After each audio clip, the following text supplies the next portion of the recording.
सबसे पहले तो बात शुरू करता हूँ इस हवाला से कि इस मुल्क के अंदर बदनसीबी है कि यहाँ तालीम को नज़रअंदाज किया जा रहा है।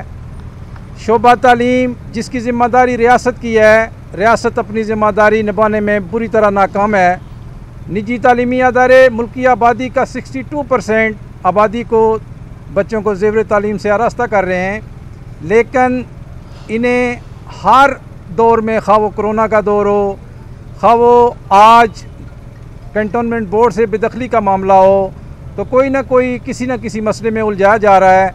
तो मैं आपके तवज्जो से वज़ीर आज़म पाकिस्तान, आर्मी चीफ़ और चीफ़ जस्टिस ऑफ पाकिस्तान से गुजारिश करूँगा कि इस एहसास मामला को हल करने के लिए इस मुल्क के कैंटोनमेंट बोर्ड के अंदर बसने वाले 3 मरला और 5 मरला के रहायशियों को उनके बच्चों पर तालीम के दरवाज़े बंद न करें, बल्कि उन्हें तालीम का हक़ दें। मेरी यही गुजारिशात हैं। अल्लाह हम सब का आमीन नसर हो।